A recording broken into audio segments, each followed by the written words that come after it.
1 Corinthians chapter 7, part 4. This is I Don't Get the Bible. You know who we are. Let's go. All right, we had a very long episode last time, and this one will be pretty short. We're just finishing the end of chapter 7. So at verse 36, this is the last few verses. Paul says, if anyone's worried that he might not be acting honorably toward the virgin he is engaged to, and if his passions are too strong and he feels he got to marry, he should do as he wants. He's not sinning. They should get married. But the man who has settled the matter in his own mind, who is under no compulsion, but has control over his own will, and who has made up his mind not to marry the virgin, the man also does the right thing. It feels like he's repeating himself. So then he who marries the virgin does right, but that he who does not marry her does better. A woman is bound to her husband as long as he lives. But if her husband dies, she's free to marry anyone she wishes. But he belongs to the Lord. But he must belong to the Lord. In my judgment, she is happier if she stays as she is. And I think that I too have the Spirit of God. It's the last sentence and a really weird way to end it, in my opinion. I mean, that chapter is so full of, I think I speak for him, but I'm not sure. I am now speaking for him. I am now not. And it really gives us great insight into the scripture, you know, because there's Christians will say every word is inspired. And the real verse in 1st or 2nd Timothy is, only that which is inspired is scripture. Only that which is inspired. People say, well, how do you know? And it's hard. Yeah. All right. Only that which is inspired is scripture. It's really weird. So the idea of scripture, I guess it was there because of the Old Testament. But they weren't thinking they were like creating new scripture. I don't think so. Although there's a reference from Peter that says Paul speaks of hard things, but they are as scripture of old. He assigns the term canon scripture to Paul's words. So that's a New Testament reference of them saying their current writings were scripture. And like the Gospels, like why would they write that? Yeah. Why did they write the Gospels?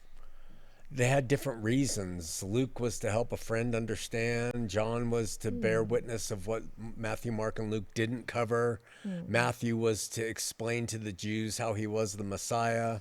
Mark was to explain to the Gentiles that he was the friend of man. So they all had different reasons for writing them. Those were also letters then. Yeah. They were gospels. They weren't sent to a specific people. So they were just a recording of what Jesus did. Okay. Okay. Just one thing that I caught on this last part is that, like, consistently in this chapter, at least, Paul is saying one is right and the other is better. Yeah. And it seems like that's how everything works after Jesus's time. Is like there isn't a wrong and there isn't a punishment. Yeah. But there's a right and a better. Yeah. Yeah. And like a reward for doing better. Yeah. But the other one's still fine and right. Yeah. Yeah. It's really weird. And it fits though that model of there being God's way right, a good way, and an evil way.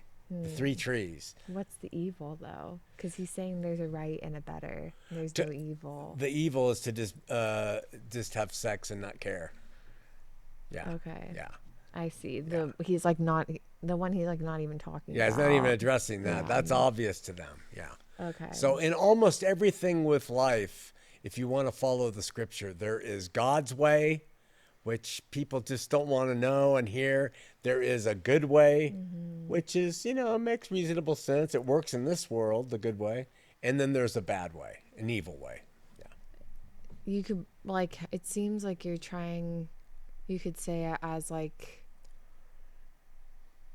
good for this world, bad for this world, or something not of this world. Yeah. Would you say that? Good for this world, bad for this world, something not of this world. Yeah. I would also say what is good for this world doesn't necessarily play in the heavenly realm, and what is bad in this world, it seems to sort of play there.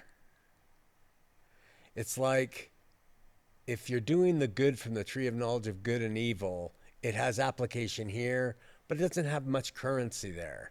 But if you do evil from the knowledge of good and evil, it seems like it has more application there. And it really doesn't make any sense. But that's how I kind of see it. I think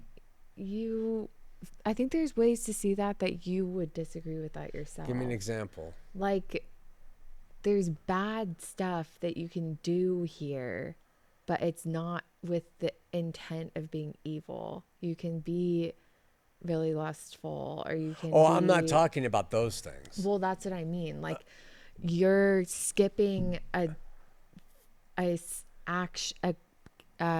category of action in that, because you're saying good is like anything good of this world, and then there's evil, like you're doing evil, but there are things that aren't really good for this world but aren't evil, like you're just failing, kind of. I see what you mean. Yeah, Right. I have a tendency to try to compartmentalize things in an easiest sense, and if they work, they work, and I can see how that is a little bit more nuanced.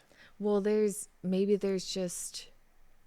it's kind of your fourth dimension Christian. That's the only reason why I'm thinking that. Yeah. Like, there's bad for this world that will be understood in the next life. Like, Yeah. you're covered and you're okay, and it doesn't matter. Oh, no, I agree with that completely. But then there's a step beyond that that's evil. So it's like there's a good and bad, and then there's right and there's wrong. Yeah.